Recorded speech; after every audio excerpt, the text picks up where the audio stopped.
In 6 or so years, we've rescued some 25,000 animals. In Tasmania, we changed from a wildlife park and we became a sanctuary. My name is Greg Irons. I'm 33 years old. I'm the director of Bonorong Wildlife Sanctuary. Tasmania, because it is like an island, we have this wall of ocean around us, which gives us an element of protection. So we have all these species that are now nowhere else in the world. The eastern quoll, Tasmanian devil, the Tasmanian paddy melon. The Tasmanian devil is this iconic species that the whole world knows about, and maybe 5,000 to 10,000 are left in the wild. Lately, a disease showed up about 25 years ago called facial tumour disease, and that has caused the loss of about 90% of the populations. To save the Tasmanian devil program, they've set up breeding programs. Of course, they don't breed forever. They need somewhere to retire. So we set up a big retirement village, and all the old devils can come and live the Bonorong luxury life here. Okay, wombats are a large grass-eating animal. That is how I describe them. They're one of my favourite animals. We rescue a lot of orphaned wombats, so the good news is we release all of them back to the wild when they're bigger and stronger. So we have some animals that cannot be released due to their injuries, such as we have an echidna.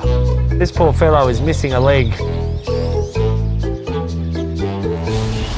That there may be 500,000 animals that are hurt or killed every year in Tasmania. You know, we see animals that get caught in fences, that get hit by cars, attacked by dogs, attacked by cats. Rubbish. We get about 7,000 to 8,000 calls a year. A classic, I guess, sort of day involving a rescue.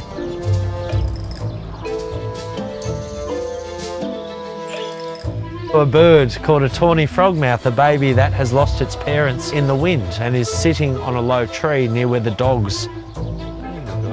It's important that I look around to see if the parents are there. And so if the parents are there, I will try to get the baby right back up the tree. Baby is on its own, cannot fly because it is too young. So we can take the animal and look after them.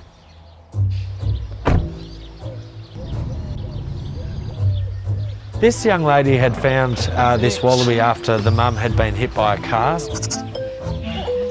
She had it wrapped up. They did not feed the animal in it, so I was really impressed with that.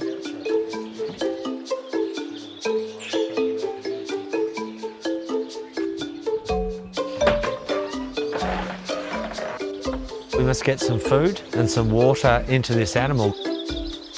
Keep them nice and warm and cosy. When they get a little bit bigger, we must start teaching them to fly properly. With any orphan marsupial, one of those important things is to take their weight and see how that develops.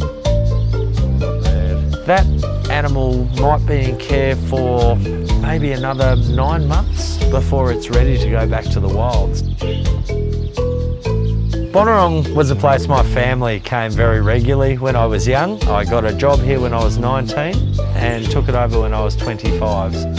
At university, I did 1 year. School was not a great place for me. Learning about animals is very hard from a book, you know, or seeing writing on a board. Doing wildlife rescue, it has some really exciting and really happy moments. But the truth is we can't save all animals. There'll always be more injured animals the next day. So it's important to look at every case and say, well, I couldn't save that one and that one, but I can save this one.